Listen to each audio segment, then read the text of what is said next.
Fala Legião X, estamos mais uma vez aqui, Projeto X, aquele que multiplica as suas chances de aprovação. Eu sou o Kinup, professor de português, dando prosseguimento aos nossos estudos aí, né? Nosso extensivo. Vamos falar hoje sobre pragmática. Na última aula a gente falou sobre semântica. E aí, qual é a diferença entre semântica e pragmática? Gente, a pragmática vai tentar estudar como as palavras fazem sentido em contexto. A grande diferença entre semântica e pragmática, apesar de elas muitas vezes serem cobradas no vestibular juntas, vestibular e outros concursos também, né?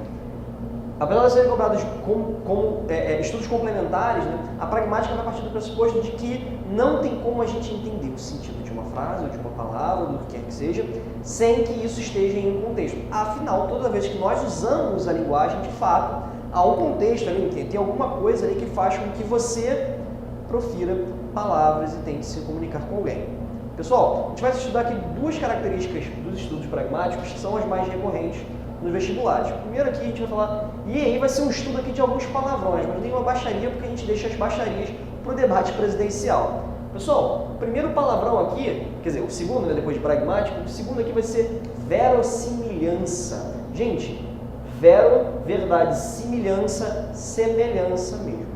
Gente, é a capacidade de um texto de se parecer com o real. Isso aqui também é muito presente nos estudos literários, né? Qual é a capacidade que uma peça literária tem de parecer ou de poder ser real? E aí, então você pega, por exemplo, Brás Cubas é impossível que seja real. Afinal de contas, é uma história que é contada por um cara que já morreu. Não tem como isso acontecer. Já o Dom Casmurro poderia ser real, que é a história de um cara, enfim, que casa e aí a gente já sabe o que acontece. Ele não sabe se o filho é dele. Pode acontecer. Gente, esses textos são, portanto, esse texto, portanto, é um texto que nós chamamos de verossimilhante. Agora pega, por exemplo, e aí como que isso pode ser, né? Como que isso pode acontecer, como pode cair em uma prova de vestibular?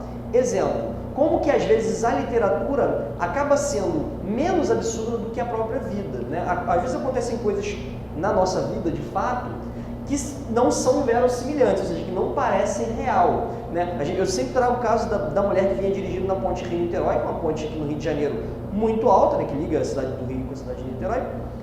Ela capota, cai de lá de cima, é achada por um pescador, é levada para o hospital e ela não quebrou nada, ela está viva, ela está bem, nenhuma sequela. Ou seja, aconteceu de fato, é real, mas não é verossimilhante, não parece que é real, né, gente? Esse tipo de história, se vem numa peça literária, se vem num livro, você não acredita. Então, assim, a capacidade de um texto de parecer real pode ser cobrada na prova com essa ideia, né, de que a literatura tem que o tempo todo parecer, né, que é real, ao passo que a realidade não precisa, né, porque a realidade pode ser completamente absurda e a literatura não.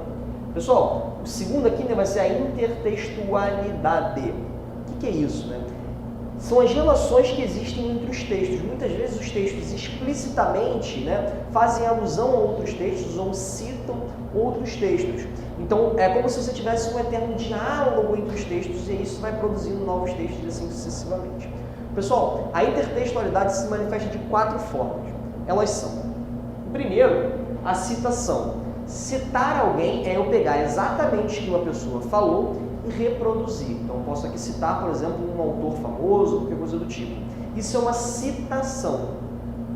É diferente da paráfrase.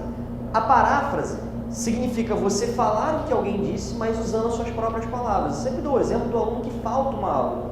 O aluno que falta uma aula, depois vai conversar com outro aluno, esse aluno que esteve na aula vai falar para ele o que aconteceu.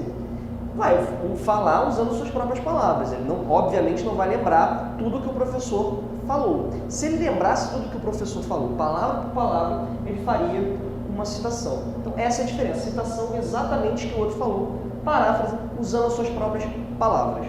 Pessoal, temos também a paródia. Geralmente ela tem essa ideia de humor, né? Temos aqui uma paródia que ficou muito famosa, a nossa Canção do Exílio.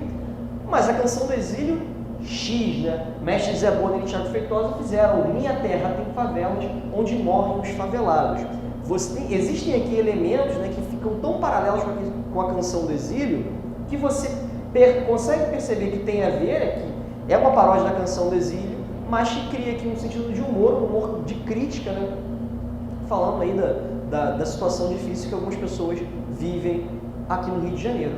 Pessoal, o último é a alusão. Ela é diferente, né, da paráfrase, porque a alusão ela é muito sutil. Então eu trouxe aqui, né, o exemplo do As ilusões estão todas perdidas, música e ideologia do poeta Cazuza.